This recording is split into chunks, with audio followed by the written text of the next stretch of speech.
Today on Alabama Policy Insights, we're discussing gambling. The expansion of gambling has been a topic of conversation in Alabama politics for over 30 years. How has it changed? How has it stayed the same? And is the expansion of gambling actually good for the state of Alabama? Join us as we discuss with Les Bernal of Stop Predatory Gambling.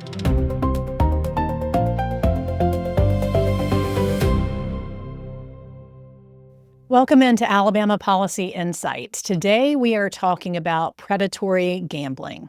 Gambling has been a conversation in the state of Alabama for decades.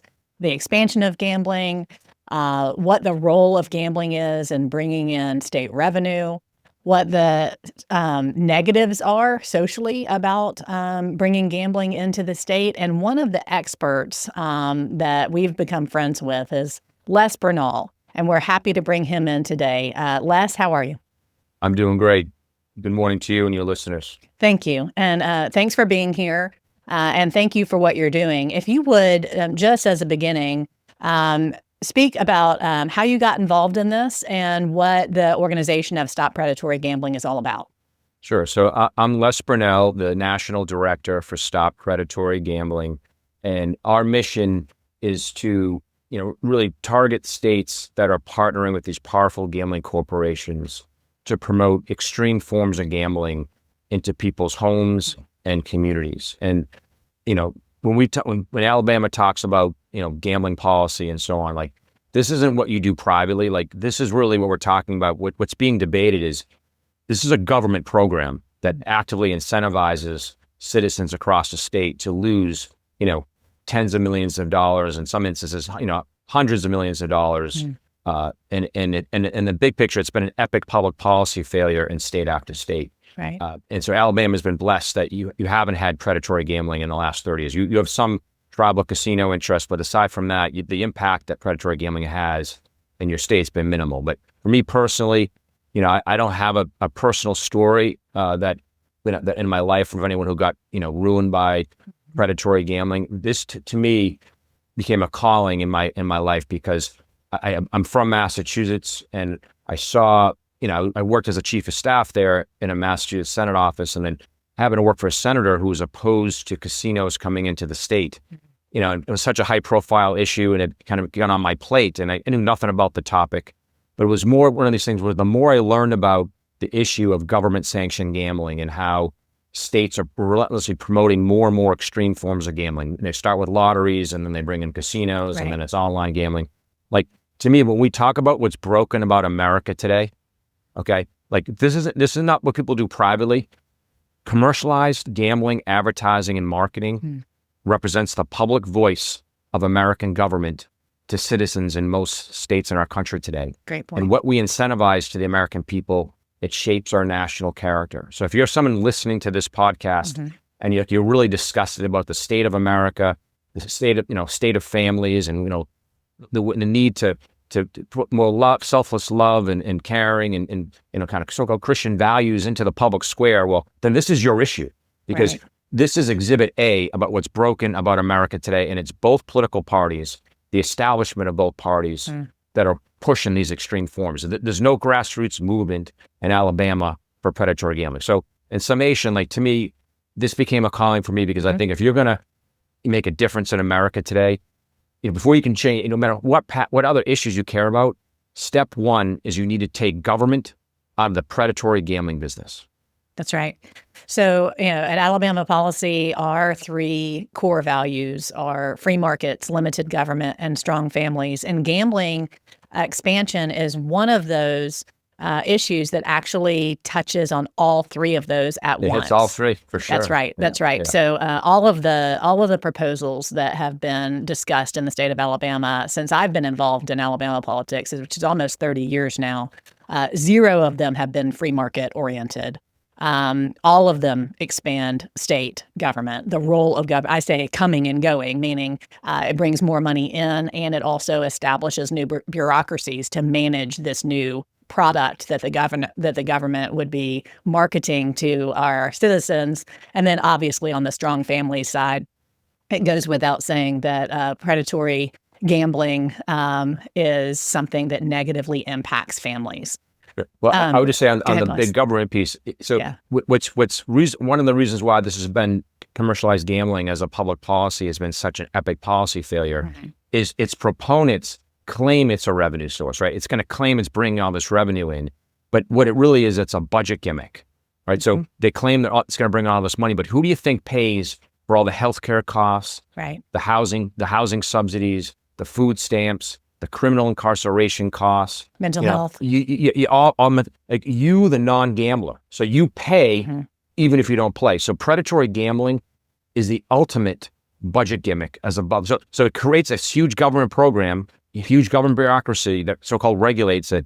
But the only people making money on the scheme are the people that run the gambling business. Okay, that's why they lobby, millions of dollars in your state to try to ram it through. That's exactly right. So, yeah, a lot of the discussion on the proponent side has turned now to kind of the everybody else is doing it argument. But it also has, especially when budgets get tight or are rumored to become tight, the argument of the proponents is basically they term it basically as free money for state budgets. So what does the data actually show about the net fiscal impact for states that legalize gambling? Yeah. So it kind of reinforces the kind of expansion we were just talking about. Like, when they legalized casinos in Pennsylvania, the claim was it's going to reduce property taxes in the state. In New Jersey, that it was going to, pay for, almost eliminate the tax system. We weren't going to have to pay taxes anymore. Right. Like you look at the states in this country that are the biggest predatory gambling states that have embraced this as a revenue source. It's not a coincidence that all of them have some of the highest tax rates in America on their citizens. And they're also states with the worst fiscal condition. Okay. Because this is a budget gimmick. So, the idea that it's and just think about it, right? The whole premise of this business, the reason why commercialized gambling is illegal in Alabama under your constitution, okay, unless they partner with the state, is yes, it's highly addictive, but that's not why it's illegal. It's illegal because commercialized gambling is a con. The business is a con. It's a form of consumer financial fraud. That's right. In the family of price gouging and false advertising. So when you hear the cliche, the house always wins, like that's what that means. Is the longer you participate in it, it's not a question of if you're going to lose all your money. It's just a matter of how long it's going to take you. And not only do you lose all your money, but you often go into debt. So the scheme itself is a con, but when a business itself is a con, the people that promote it also speak about it, in as a dishonest scheme. Like they have to use dishonest framing to promote it, because the idea that if you ask people in Pennsylvania if they're paying less taxes today because of all the predatory gambling in the state, they'd say absolutely not. We're paying higher taxes today. So you're in Alabama today, you're paying less taxes overall than you would if you would have brought in gambling over the last 40 years in your state. Like you're in a better fiscal shape than you would be if you had brought all this stuff in. Yeah, no, I agree.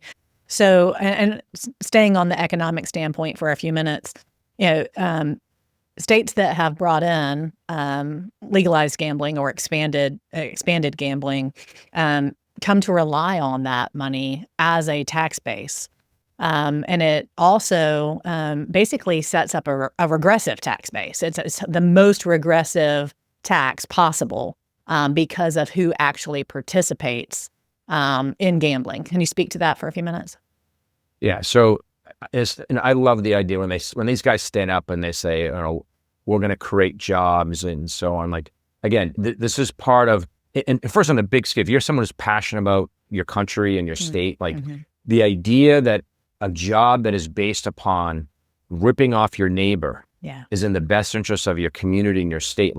It's just from an ethical standpoint, from building a community standpoint. Like this is a scheme that's built on people losing money, right? So when you bring a new industry into Alabama, right? Let's say you're making cars, right? I think you have some big car plants there. Do. You bring an auto plant into Alabama, like I don't have to give up my car, right? My family doesn't have to give up their cars. My family, like in order for you to drive home with a car, right? This is a scheme from a business standpoint, where the only people who make money on this is everyone else has to lose in order for you to take something away. So like that's the part of the con on this. So like that's not economic development. That is a naked money grab disguised as economic development.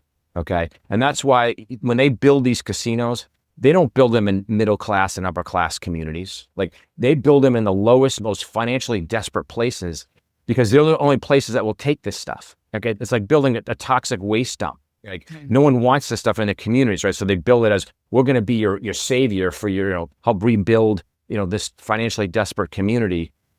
At the end of the day, across this country, there's more than 1,000 casinos now. Like it's the same story all over again. It's just the people that own them make the money, and you, the taxpayer who never gambles, you pay even if you don't play. Right. And the discussion in Alabama has shifted several times. And I think this is, happened nationwide. So when I first started in Alabama politics, and I guess it was 2000, it was one of those questions. We had just come off of a discussion about a paper lottery and changing the Constitution to possibly bring in a statewide paper lottery. And 30 years ago, that was the discussion. Several of our surrounding states, including Georgia, passed the lottery, have the Hope Scholarship. There was a lot of push of people who wanted to, send their children to college, quote, for free, or their grandchildren. That era has passed.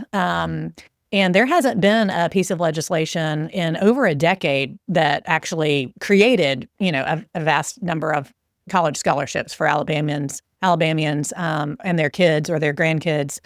But the other shifts that have occurred after the lottery kind of frenzy, then it shifted to everybody building these casinos. You mentioned there, over 1,000 now. And then the shift of digital betting began. Can you speak for a few minutes about the changes in the problems with gambling, both on the financial and social side, from shifting to people who physically enter a casino or a convenience store to buy a lottery ticket versus having betting actually in your pocket in your home? Sure. So just put some real numbers on this. Like when we talk about, both political parties in our country are talking about, how do we expand the middle class?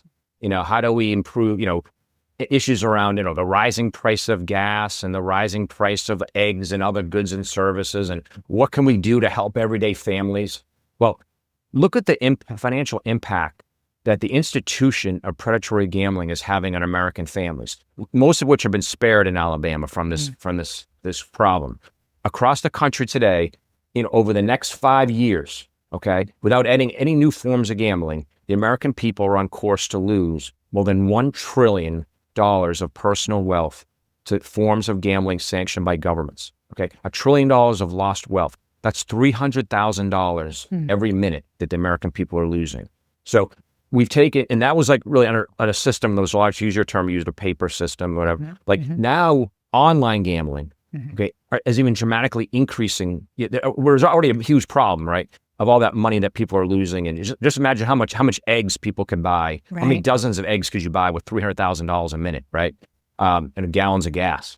But now you're taking, that old experience of commercialized gambling, and now you're putting on every phone, any device in your state that has an internet connection, right, as an extension of government. Okay, so you have government wishing, especially young people under the age of 30, you're seeing a massive epidemic of gambling addiction today because kids are on their phones, and these gambling companies, with the blessing of state governments, are encouraging kids to continue to gamble relentlessly. And it's like you have middle class, upper class families today now calling gambling addiction hotlines in states. With their teenage, the mom will be on the phone with the teenage son, saying, "My son has a raging gambling addiction." Like that was never happening before. So that's it. So this is exhibit A. You care, if you're passionate about our society today and about your state and your community, this is your issue. Predatory gambling is the prime example of what's broken about our country today. And you want to restore wealth to the American people. and improve mental health and so on, you got to take government out of the gambling business. And it starts in Alabama. You don't have it. Your state already that's better off for it. And everyone needs to make it priority one to keep it out. I agree. And so when betting shifted to being online or in your pocket or on your device, it seems like the advertising of online betting, whether or not it's casino style betting online, many states have incorporated these digital games with their lottery system. So even if there's a state that such as Alabama that's discussing, quote, a clean lottery bill, that really doesn't exist. But multiple states have passed lotteries and then expanded their lottery system to actually host all forms of digital betting, some that are specifically targeted toward children. It's very clear. Yeah. So when we that say they are. digital, let's just be clear so for your viewers to understand this, like digital bet, what we're talking about is online casino style gambling. Right. If you have state lotteries today, like Virginia is a prime example of this.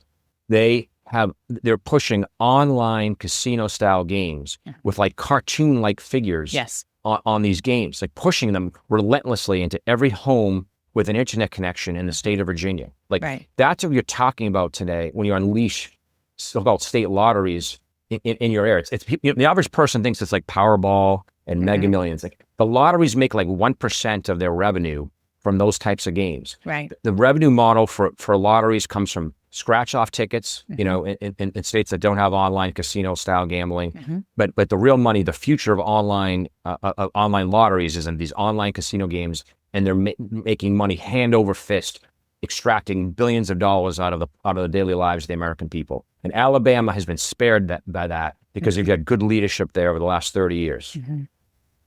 So, and with sports betting, I mean, sitting in Alabama, we are, I would say, people would probably describe us as, college football mecca. And so lots of people are interested, and some say are already, participating in sports betting.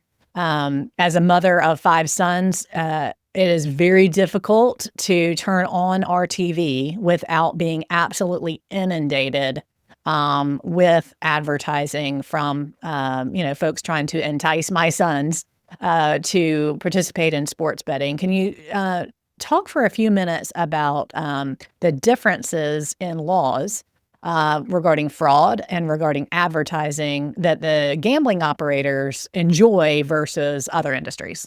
Sure. So just to be clear, so first of all, your 5 sons, if your viewers have anyone in your life, any males, young men under the age of 30 or 35, anyone under that demographic, like this, the gambling industry, the online gambling industry has your kids or your grandkids, your nieces or nephews in their gun sights on this stuff. Like they are targeting that demographic more than any other demographic in our country. And that's why you have an epidemic of gambling addiction amongst young adults and teens today that did not exist 5-6 years ago, right? Because online gambling, the forms of gambling you're discussing, this is gambling fentanyl. You're talking about legalizing gambling fentanyl in Alabama by legalizing a lottery or other forms of gambling today, because it's all about the online experience and the high that you get. The addictive high is very similar to opioids, cocaine, and heroin. And that's not me saying this. That's the American Psychiatric Association, which puts out the so-called DSM-5, which is like, the mental health Bible for hospitals and doctors' offices. Right. It's as addictive as online gambling is addictive as those products. And so, and the kicker to this is, we talk about the advertising, because states so-called regulate this, and I put really regulate in quotes, because the business practices that produce the most wealth for the state, the business practices that produce the most money are the business practices that inflict the most harm on the people of your state. Okay, because this is an industry, the gambling industry doesn't have a business model without an incredible amount of exploitation and addiction. So just put real numbers on it. State lotteries, this is from the New York Times, make 70 to 80% of their lottery revenue comes from 10% of the people who play the lottery. Casinos makes up to 60% of their gambling revenue comes from citizens who are addicted to gambling. Right. Online gambling, and this comes right from the Wall Street Journal, where they've got internal documents from one operator. They found that 70% Okay, 70% of online gambling profits comes from 0.5% of the users of these gambling apps. Wow. So the entire business model is based on addiction. And so the advertising this, like, because the state regulates this, like if they were regulate this to protect your 5 sons, from like, they don't have a business model. Okay. Like they don't make any money from this. So there's so we call this, because there's this irreconcilable conflict of interest that exists. So the line that I use is like, states regulating gambling, it's like putting Dracula in charge of the blood bank. Right. Like there's an irreconcilable conflict of interest that exists. And that's why it's been an epic public policy failure by every measure. And that's why states today are moving to roll back on, these forms of gambling. Like, they're trying to get more like Alabama, that states like Ohio have a bill that would repeal online sports gambling. That's right.